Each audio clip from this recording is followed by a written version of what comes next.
যে ডিমটা সংগ্রহ করি, ডিমটা সংগ্রহ করে আমরা এই জারে দিই। এই জার দেই, জার থেকে ডিমটা ফার্টিলাইজ হয়ে এই ট্রেতে চলে আসে। আচ্ছা হচ্ছে আমাদের আপডেট জেনারেশন 22 জেনারেশনের ব্রুড। এটা আমাদের অরিজিন হচ্ছে মালয়েশিয়া থেকে আমাদের এটা সংগ্রহ করা। 28 দিন একটা হরমোন ট্রিটমেন্ট শেষে আমাদের এই পোনাটা হয়েছে। আর 22-এ আমরা জেলা পর্যায় থেকে এখানে পুরস্কৃত লাভ করি। 22-এর পর 23-এও আমরা একটা পুরস্কার পেয়েছি। এই ব্যাগে আপনার 14 থেকে 20 ঘন্টা পর্যন্ত এইরকম অক্সিজেন দেওয়া অবস্থায় মাছকে ভালো রাখা যায়। আর আমরা পরিবার ভালো আছেন? আলহামদুলিল্লাহ ভাই, ভালো আছি।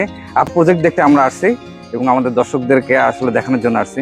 এখানে আসলে আপনি কি ধরনের কি প্রজেক্ট করছেন একটু যদি বিস্তারিত বলেন। এটা হচ্ছে আমাদের হ্যাচারি। আমাদের হ্যাচারির নাম নিউ ওয়েভ ফিশারিজ মৎস্য হ্যাচারি। এখানে আমাদের বিভিন্ন জাতের পোনাগুলো উৎপাদন করি, পাশাপাশি হচ্ছে আমরা এখানে কিছু ফুড ফিশও করি আর কি, টেবিল ফিশ যেটা খাদ্য মাছ বলতেছি, এটা করি। তার মধ্যে আমাদের মনোসেক্স তেলাপিয়াটা আছে, পাঙ্গাস আছে, কাপ জাতীয় মাছ, রুই, সিলভার, ব্রিগহেড, কাতল, এগুলোনের রেনু আছে। আর ক্যাটফিশ যেটা এই এখন বেশ পপুলার, পাবদা, গুলশা, শিং, মাগুর, এই মাছগুলো আমরা এখান থেকে রেনু এবং পোনা উৎপাদন করছি। আচ্ছা, উত্তরবঙ্গের মধ্যে আপনার একটা বিশেষ নাম ডাক আপনি তৈরি করছেন ভাই, এটা আসলে কিভাবে সম্ভব হলো বা আপনার কোথাও থেকে প্রশিক্ষণ নিয়ে কাজগুলো করতেছেন কিনা একটু যদি মানে আমাদেরকে বলতেন। আচ্ছা, ধন্যবাদ। এর আগে আমি ব্রাক ফিশারিজে ছিলাম, ব্রাক ফিশারিজে 10 বছর ছিলাম। আমি পড়াশোনা এই ফিশারিজেই। সেখান থেকে আমি যখন ব্রাকে ছিলাম তখন থেকে চিন্তা করেছি আমাদের এই জোনে আর কি উত্তরবঙ্গে একটা ভালো হ্যাচারির দরকার আর কি। কারণ এখানে কিছু চাষি আছে যারা অনেক দূর দূরান্ত থেকে পোনা নিয়ে আসে, যশোর, খুলনা, এমনকি কুমিল্লা, ময়মনসিংহ। তো এখানে যদি ভালো পোনা করা যায় তাহলে আমার বিশ্বাস ছিল যে এখানে, হ্যাঁ, সেই বিশ্বাসেই আমরা এখানে ব্রুডের যে বিষয়টা, যেটা আমরা মা মাছ বলতেছি, এটা খুব একটা ক্রিটিক্যাল এবং এটাকে খুব প্রাধান্য দিতে হয়। আমরা এই ব্রুড সোর্সগুলো দেশের বাহির থেকে করছি এবং ইনব্রিডিং একটা কথা থাকে। তো আমরা ইনব্রিডিং মুক্ত মাছ চাষ বা রেনু যেগুলো আমরা করছি, এই কারণেই চাষি পর্যায়ে আমরা যে ফোনাগুলো দিচ্ছি আল্লাহর রহমতে তারা একটা ভালো রেজাল্ট পাচ্ছে। ধীরে ধীরে আমাদের ফিশারিজটা একটা পরিচিতি লাভ করছে। আচ্ছা, প্রতিষ্ঠান অনেকদিন যাবত আসলে আপনি ওখানে ছিলেন এবং ওখানে হচ্ছে চাকরি করছেন। আপনি তো পারলে আরো কোনো বড় প্রতিষ্ঠানে চাকরি করতে পারতেন। জি জি। আপনি আসলে ওই চাকরিতে না গিয়ে নিজে এই ধরনের প্রজেক্ট করার কারণ? আচ্ছা, সুন্দর প্রশ্ন। এখানে হচ্ছে যে যারা আমরা চাকরিতে ছিলাম তাদের কিন্তু একটা নির্দিষ্ট বাউন্ডারিং এর মধ্যে কাজ করতে হয়, বা অনেক কিছু আপনি চাইলেও সেটাকে আপনি আপনার মতো করে করতে পারবেন না। তাদের যে সলভ বা সমস্যা যেগুলো আপনি আপনার মতো করে সলভ করতে পারবেন না। সেখান থেকে আমি এর আগে যে অর্গানাইজেশন ছিলাম সেখানে তাদের পোনারিয়ের কিছু কিছু সমস্যা আমি ফেস করেছি। আমি মনে করেছি যে ওখান থেকে আমি নিজ উদ্যোগ হয়ে ভালো মানের একটা পোনাও করতে পারবো। আর ব্যক্তি স্বাধীনতা বলে একটা কথা আছে, যে ব্যবসায়িকতে আবার এই ব্যক্তি স্বাধীনতাটা ভালো, আপনার একটা ফ্রিডম আছে এবং একটা বাইন্ডিং এর মধ্যে থাকতে হয় না। এই টাইপের ইস্যুগুলো এখানে বেশ ভালো কাজ করে। আগে যেমন আমি একটা নির্দিষ্ট স্যালারিতে চাকরি করতাম, এখানে আমার হ্যাচারিতে এখন 6 জন স্টাফ কাজ করে, রাত্রে 2 জন স্টাফ কাজ করে। তার মানে আমার হ্যাচারিতে আমি বাদে 8 জন কাজ করছে। এবং মার্কেটিং এ আমাদের কিছু কমিশন এজেন্ট নিয়োগ দেওয়া আছে, তার মানে কিছু অফিসার নিয়োগ দেওয়া আছে। তার মানে সব মিলিয়ে যদি মনে করি আমি প্রায় 10-15 জন স্টাফের একটা স্যালারি এখান থেকে পে করার মতো সামর্থ্য হয়েছে আর কি। আমরা আপনার হ্যাচারিটা দেখে আপনার পুকুরের সেকশনগুলো আমরা একটু যাব। ঠিক আছে, ঠিক। এটা হচ্ছে আমাদের তেলাপিয়া সেকশন। হ্যাঁ, আমরা এখানে ওই মনোসেক্স তেলাপিয়া করার লক্ষ্যে আমরা যে কাজগুলো করি। আর যেটা বলতে চাচ্ছিলাম যে একটু আগে আপনি বলেছিলেন যে আধুনিকায়ন অথবা হচ্ছে আপনাদের এটা কেন পপুলার। আমাদের যে সিস্টেমটা দেখছেন এটা সর্বাধুনিক। আমরা সর্বাধুনিক সিস্টেমেই মনোসেক্স তেলাপিয়াটা করি। আমরা প্রথমে যদি চিন্তা করি তাহলে হচ্ছে আমরা ব্রুড থেকে, মা মাছ থেকে যে ডিমটা সংগ্রহ করি, ডিমটা সংগ্রহ করে আমরা এই জারে দিই। এই জার দেই, জার থেকে ডিমটা ফার্টিলাইজ হয়ে এই ট্রেতে চলে আসে। আচ্ছা, এই ট্রেতে যখন আসে, ট্রে থেকে এই যে পোনাগুলো দেখছেন এখানে আসে। আমি যদি আপনাকে দেখানোর চেষ্টা করি, এই যে দেখেন সরিষা দানার মতো, এই যে টোনে একটা সরিষা দানার মতো, এই যে টোনে সরিষা দানার মতো একটা দানা আছে, এই যে দেখা যাচ্ছে, ঠিক আছে? হ্যাঁ, এইটা আপনার, এটা আল্লাহ প্রদত্ত, অটোমেটিকলি তারা 3 দিন ওই খাবারটা খেয়ে বেঁচে যাবে। আচ্ছা যখন এইটা খাবার ফুলফিল হয়ে যাবে তখন যদি আমি এটা দেখাই, এইটা একটু যদি দেখেন তাহলে দেখেন এইটার পেটগুলোতে দেখেন সব সাদা হয়ে আছে। হুম ওই ওই আপনার ডিমের মতো যেটা বা এইটা আর নেই। এইটা এখান থেকে আপনার 27 দিন হরমোন ট্রিটমেন্ট পর আমাদের যে পুকুরে ওখানে আমরা দেই, ওখান থেকে 27 দিন হরমোন ট্রিটমেন্ট শেষ হয়ে যাওয়ার পর বিভিন্ন গ্রেডে ওইটা সেলিং সিস্টেম শুরু হয়ে যায়। আর আমাদের যে সিস্টেমের পানিটা দেখছেন এটা নর্মাল পানি না, এটা হচ্ছে আপনার প্রসেস পানি। এটা আপনার এখানে পড়ছে, এখানে ফিল্টারিং হচ্ছে, হুম এখান থেকে ফিল্টারিং হয়ে ওই চেম্বারে যাচ্ছে, আচ্ছা ওখান থেকে আবার অটোমেটিকলি আপনার ট্যাঙ্কে চলে যাচ্ছে। এই যে রিসাইকেল যে বিষয়টা, আমাদের অপচয় পানির একটা যে অপচয় সেটাও হচ্ছে না। আমরা যদি ট্যাঙ্কে পানি নেই সেটাকে আমরা বিভিন্ন আমরা মেডিসিন ইউজ করে সেটাকে প্রসেস করে নিয়ে আমরা এখান থেকে ফিল্টারিং করে এই সিস্টেমটা এখানে অটোমেটিকলি চলছে। আমাদের তেলাপিয়া সেকশনটা আমরা এভাবে এখানে আধুনিকায়ন করার চেষ্টা করছি আর কি। যারা মাছ চাষ করতে চাই কোনটা করলে আমরা আসলে ভালো লাভবান হইতে পারবো, আপনার সাজেশন কি থাকে? আচ্ছা, এখানে সুন্দর কথা বলছেন। এখানে আমিও যদি ব্যক্তিগতভাবে চাষি হই তাহলে আমিও বলবো যে আমি মনোসেক্স তেলাপিয়া দিয়ে শুরু করব। কেন করব? এটা হচ্ছে হাইব্রিড জাত। এটা অল্প সময়ে, খুবই অল্প সময়ে, আপনার 3.5 থেকে 4 মাস অথবা 3 থেকে 4 মাসে এটা বাজারজাত করা যায়। আমাদের কাছ থেকে পোনা সংগ্রহ পর 3 থেকে 4 মাসে এটা বাজারজাত করা যায়। আর সুবিধা হচ্ছে তেলাপিয়া মাছ সকল স্তরের খাবার খায়। আমাদের যে মাছের পুকুরের যে 3টে স্তর আছে, প্রথম, মিডল আর নিচের যে স্তর আছে, এরা 3 স্তরেই খাবার খায় আর সম্পূরক সব টাইপের খাবার খায় আর কি। এবং আমরা এই মনোসেক্স তেলাপিয়ার সঙ্গে এখন পাশাপাশি কিছু কাপ জাতীয় মাছও আমরা চাষ করছি, যার জন্য চাষি পর্যায়ে মনোসেক্স তেলাপিয়ার চাহিদা এবং বাজারে এই মাছটা খেতেও আবার বেশ সুস্বাদু। অন্যান্য মাছের চেয়ে মাছটা বেশ সুস্বাদু হয়, কাস্টমার পর্যায়ে এটা একটা ভালো ডিমান্ড আছে। এইটা হচ্ছে আমাদের আপডেট জেনারেশন 22 জেনারেশনের ব্রুড। এটা আমাদের অরিজিন হচ্ছে মালয়েশিয়া থেকে আমাদের এটা সংগ্রহ করা। এটা হচ্ছে আমাদের এখানে পুরুষ এবং মহিলার একটা সেট আছে, একটা রেশিও অনুযায়ী সেট আছে। সেট পর এখান থেকে আমরা প্রতি সপ্তাহে অথবা 8 দিন পর পর আমরা ডিম কালেকশন করতে পারি। এবং একটা মাছ হয়তো 25 থেকে 27 দিনের মধ্যে পুনরায় আবার ব্রিড করে ডিম আসে। আচ্ছা, এই হচ্ছে ব্রিডার গুলোর জন্য আলাদাভাবে বিশেষ কোনো পরিচর্যা করতে হয় কিনা, জাস্ট এটা একটু জানার জন্য। না, এটা অবশ্যই পরিচর্যা আছে। এটা হচ্ছে যে আমরা যদি বেশি পরিমাণে খাবার দেই তাহলে এটাতেও চর্বির পরিমাণ বেশি হবে। আমরা নির্দিষ্ট কেজি অনুপাতে আমরা একটা পার্সেন্টেজ হিসাব করে এবং এর সঙ্গে কিছু মেডিসিন ইউজ হয় এবং ন্যাচারাল কিছু বিষয় থাকে, এগুলো ইউজ করে আমরা এটা আলাদা পরিচর্যা করি এবং ব্রুডের পুকুর সাধারণত আমাদের আলাদাই হয়ে থাকে। আচ্ছা, এই মাছগুলো সাধারণত কতদিন বয়স পর্যন্ত আপনার ব্রিড করতে পারেন? আচ্ছা, এটা হচ্ছে আমরা 2 বছর একটা মাছ থেকে আমরা 2 বছর ডিম নেই আর কি। 2 বছর মোটামুটি একটা ভালো রেজাল্ট, মানে বেশ ভালো একটা রেজাল্ট পাওয়া যায়। তারপর থেকে আমরা এটা ডিসকার্ড করে দেই আর কি, নতুন ব্রুড করি। তো হচ্ছে আমরা কার্পের ব্রুড গুলো আছে, যেমন রুইয়ের যে জাতটা আমরা বলছি 3G রুই। আমি একটু ওই আপনাকে দেখানোর চেষ্টা করতেছিলাম যে ছোট জাল হিসেবে উঠাতে পারতেছি না, আর ঈদের পর তো আমার বেশ কিছু স্টাফ আবার ছুটিতে গেছে। যাই হোক, কার্পের যে ব্রুড গুলো আছে এখানে আমার ব্রিগেড আছে, সিলভার আছে, G3 রুইয়ের ব্রুড গুলো আছে, বাটা আছে। আমার এরকম 2টা পুকুরে কার্প জাতীয় মাছের ব্রুড গুলো সংরক্ষণ করা আছে।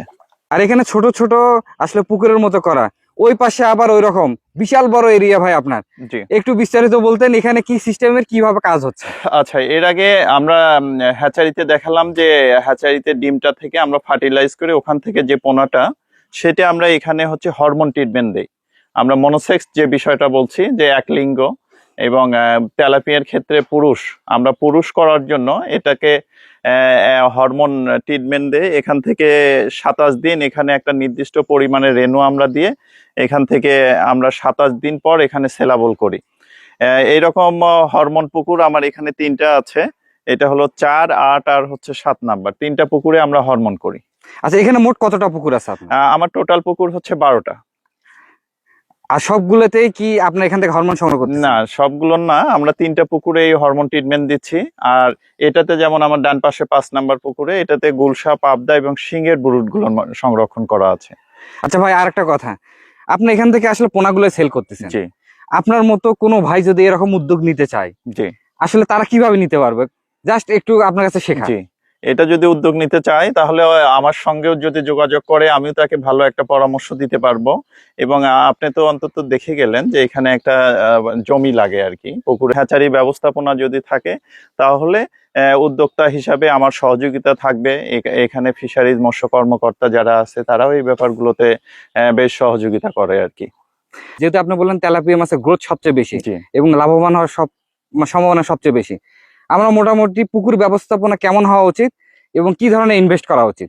আচ্ছা আচ্ছা, এখানে হচ্ছে আমাদের পুকুর, আমরা যদি বলি স্ট্যান্ডার্ড পুকুর সাইজ 100 শতকের যদি একটা পুকুর হয়, সেক্ষেত্রে আমরা সেটা হয়তো শুকায় অথবা হচ্ছে গ্যাস ট্যাবলেট অথবা রোটনার বীজ দিয়ে আমরা সেটা শোধন করে নেই।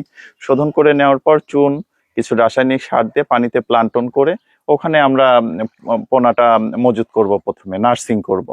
নার্সিং করে এখানে যদি 100টা বা এর নিচে হয় তখন আমরা সেট আপে যাবো। সেটআপে গিয়ে সেখান থেকে আমরা একটা ফুড ফিশ তৈরি করার জন্য 3.5 থেকে 4 মাসে যদি রেডি ফিড খাওয়াই আমরা করি, তাহলে এই পর্যন্তই আমাদের বাজারজাত হয়ে যাবে। আর আসলে অনেক ভাইরাই বলে মাছ চাষে তেমন লাভ নাই, এই বিষয়ে আপনি কিছু যদি আচ্ছা, শেয়ার আচ্ছা, করতেন। হ্যাঁ, না না, সুন্দর কথা বলছেন। এই ব্যবসায়ী মাছ চাষে যে সবাই লাভ করছে বিষয়টা এমন না। এখানে 3টে বিষয় আপনাকে খুবই মনোযোগী হতে হবে। 1 নাম্বার যদি বলি তাহলে আপনাকে পানির যে প্যারামিটার, 18টা প্যারামিটার আছে, এই প্যারামিটার পানি সম্পর্কে জানতে হবে। 2 হচ্ছে আপনাকে ভালো মানের পোনা সংগ্রহ করতে হবে। আর 3 হচ্ছে ভালো মানের খাদ্য। এই 3টার সমন্বয় যদি না হয় তাহলে অনেকেই আবার এই মাছ চাষে এসে অনেকভাবে ক্ষতিগ্রস্ত হয়ে গেছে। তো যদি এই 3টার সমন্বয় হয়ে যায়, যে ভালো মানের খাদ্য, ভালো মানের পোনা এবং পুকুর ব্যবস্থাপনা যদি ভালো হয় এবং পুকুরে যদি আপনার সঠিক পরিমাণে এবং সঠিক পরিমাণে পোনা মজুত করে, তাহলে অবশ্যই এখানে লাভ আসতেই হবে। কি মানে মাছের পোনাগুলো আছে? আমাদের এখানে যেটা আছে সেটা সব মনোসেক্স, হাপায় যেগুলো আছে সব মনোসেক্স পোনা আছে। এবং কার্প জাতীয় যেমন হাংডি, কই, সিলভার, পুঁটি, এগুলো আমার আলাদা আলাদা পুকুরে আছে। আচ্ছা, ওই পাশে ওইটাতে কি আছে? জি, আমাদের যেটাতে হাপা ছাড়া বলছেন, হ্যাঁ হ্যাঁ, ও, হাপা ছাড়া। এটাতে আমাদের হচ্ছে 2026-এর আমাদের কিছু তেলাপিয়ান ব্রুড, নতুন ব্রুড সংরক্ষণ করা আছে। এটা আমরা 2026-এ ব্যবহার করব। আচ্ছা, এটা হচ্ছে আমাদের মনোসেক্স তেলাপিয়া। আমরা 27 দিন হরমোন ট্রিটমেন্টের পর আপনাকে পোনাটা, এটা আমাদের কালকে আগামীকাল এটার আমরা সেল করব আর কি। এটা ওই 3 থেকে 4 হাজারে কেজি। এই পোনাটা আমরা কালকে আগামীকাল এখানে 28 দিন একটা হরমোন ট্রিটমেন্ট শেষে আমাদের এই পোনাটা হয়েছে আর কি।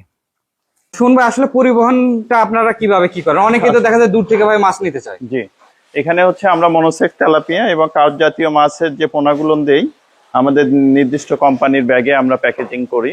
এখানে হচ্ছে একটা নির্দিষ্ট পরিমাণ পানি রেখে আমরা এখানে অক্সিজেন, যেটা আমরা অক্সিজেন দিচ্ছি আপনি দেখতে পাচ্ছেন, হ্যাঁ, এটা আমরা অক্সিজেন দেই। দিয়ে এই ব্যাগে আপনার 14 থেকে 20 ঘন্টা পর্যন্ত এইরকম অক্সিজেন দেওয়া অবস্থায় মাছকে ভালো রাখা যায়। আর আমরা পরিবহন, কোনো চাষি যদি 50,000 পোনা নেয়, আমাদের কাছ থেকে 50,000 পোনা নেয়, তাহলে আমরা তাদের দোরগোড়ায় পৌঁছে দিই। আমাদের নিজস্ব গাড়ি আছে, আমাদের নিজস্ব পরিবহনে আমরা পৌঁছায় দিই। আর যদি এর ছোট নেয়, এর চেয়ে একটু কম নেয়, 5,000, 10,000, সেক্ষেত্রে সেই চাষিদেরকে আমরা তাদের, এখন তো পরিবহন বেশ সুবিধা হয়েছে, অটো, সিএনজি বা ভাড়া করলে আমরা তাদেরকে পৌঁছায় দিই। এটা হচ্ছে আমাদের ওই নিউ ওয়ে ফিশারিজ মৎস্য হ্যাচারির লোগো সম্বলিত আমাদের অক্সিজেন ব্যাগ। আমরা সাধারণত এই ব্যাগেই আমরা পোনাটা ডেলিভারি দিয়ে থাকি। সুন্দর সুন্দর কালার ফিশ, এগুলো মানে আসলে কি কি জাতের? আচ্ছা, এখানে আমাদের 6টা জাত আছে। কই কাপ আছে, তারপরে হচ্ছে মলি আছে, মলির মধ্যে আপনার সাদা মলি আছে, কালো মলি আছে, তারপর হচ্ছে আমাদের ওই গোল কাপ আছে। এইরকম 8টা জাত আমাদের এখানে আছে। এখানে আমরা নিজে এখানে প্রোডাকশন করছি। প্রোডাকশন করে যে চাষিরা, তাদের আমরা একটু এইটাতে একটু কম সময় দিচ্ছি হয়তো, কিন্তু যে চাষি চাহিদা অনুযায়ী অথবা আশেপাশে আমাদের কিছু প্রচারণা আছে, সেখান থেকে তারা আমার এখান থেকে এসে সংগ্রহ করে এখান থেকে নিয়ে যায়, অথবা যারা হোলসেল দেয় ডিলার সিস্টেম, হ্যাঁ। তারা আমাদের এখান থেকে সংগ্রহ করে নিয়ে যায়। যেহেতু আমরা মনোসেক্স তেলাপিয়াটা 2020 সাল থেকে আমাদের হ্যাচারি পরিচালনা হচ্ছে, তেলাপিয়াটা এমন একটা মাছ, যদি চাষি পর্যায়ে গিয়ে রেজাল্ট খারাপ হয় তাহলে আপনার কাছ থেকে পণ্য নিবে না। আর মনোসেক্স তেলাপিয়ার হ্যাচারিটা বেশ ক্রিটিক্যাল, যদি ভালো ব্রুড, ভালো ব্যবস্থাপনা না হয়, চাষিরা যদি লাভবান না হয়, এটা সহজেই হ্যাচারি বা এই ব্যবসাটাকে ক্লোজ করে দিতে হয়। সেক্ষেত্রে আমাদের নিউ ওয়েভ ফিশারিজের মাঠ পর্যায়ে একটা ভালো সুনাম আছে। আচ্ছা, আর একটা কথা বড় ভাই, আপনার এইটা দেখে তো অনেক ভাইরা আসলে আপনার কাছ থেকে পোনা সংগ্রহ করতে চাইবে, জি। সহজ ঠিকানা বলবেন, তারা কিভাবে আপনার এখানে এসে আপনার সাথে যোগাযোগ করতে পারবে? আচ্ছা, আমার এখানে খুবই সহজ একটা ঠিকানা, সেটা হচ্ছে গোবিন্দগঞ্জ। উত্তরবঙ্গের সবচেয়ে দ্বার প্রান্ত হচ্ছে গোবিন্দগঞ্জ। গোবিন্দগঞ্জ থেকে বাগদা বাজার, বাগদা বাজার থেকে আমার হ্যাচারি এখানে 1 কিলোমিটার। এখানে জায়গার নাম নিপানিয়া। বাগদা বাজার এসে নিউ ওয়ে ফিশারিজ বললেই সবাই এখানে দেখাই দিবে। খুবই সহজ আমাদের লোকেশন। বা আপনার আপনার আরো মানে আরো একটু সহজ বলেন, আপনার নাম সহ, বা আপনার এলাকায় এসে আপনাকে কি নামে বলে সবাই মোটামুটি চেনে? আচ্ছা, আমার পুরো নাম মোহাম্মদ সাদিকুল ইসলাম সুমন। সুমন নামে পরিচিত আর কি, যেহেতু নিক নাম সুমন। সুমন নাম বললে, নিউ ওয়ে ফিশারিজের সুমন বললে এখানে সহজেই তাদেরকে মানে পৌঁছায় দিবে। আমরা যারা উদ্যোক্তা হইতে যাচ্ছি ভাই, আমাদের উদ্দেশ্যে আপনার কোনো মেসেজ থাকবে কিনা? এখন হ্যাঁ, উদ্যোক্তাকে আমি বলবো, আপনারা সঠিক প্রশিক্ষণ, যে বিষয়ে আপনি উদ্যোক্তা হতে চাচ্ছেন সেটার সম্পর্কে পূর্ণাঙ্গ জ্ঞান লাভ, এবং সেটাকে ঘিরে আপনাকে কোনো ছোটখাটো করে, ছোট্ট আকার করে আপনি যদি মিনি আকারে প্রথমেই বিষাদ করার দরকার নেই। ছোট করে শুরু করে ওখান থেকে একটা ভালো এক্সপিরিয়েন্স নিয়ে ধীরে ধীরে ওখানকার ব্যবসার প্রফিট দিয়ে আপনি ধীরে ধীরে ব্যবসা বাড়ান। কিন্তু একবারে আপনি বিশালতা কারবার করে ফেললেন, বিষয়টা তখন রিস্কবেল হয়ে যাবে।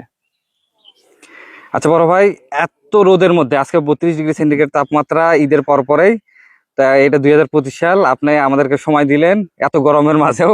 আমরা আসলে দুপুরবেলা আসছি, আপনাকে অসংখ্য অসংখ্য ধন্যবাদ, এবং আপনার ভবিষ্যৎ আসলে সফলতা কামনা করছি। ধন্যবাদ আপনাকেও। আমিও হঠাৎ করে আপনার একটা ফোন পেয়েছি। আমিও চাইছিলাম যে আপনাকে সবকিছুই আমি আরো সুন্দর করে দেখানোর জন্য, কিন্তু ফাইনালি আমার কিছু স্টাফ অ্যাটেন্ড না থাকায় আমি এই সবকিছু হয়তো দেখানোর একটু সম্ভব হয় নাই। আপনাকেও ধন্যবাদ, যেহেতু রোদে আমিও আছি, আপনিও আছেন। ইনশাআল্লাহ ভাই, ভালো থাকবেন। জি, আপনি ভালো থাকবেন। আল্লাহ হাফেজ।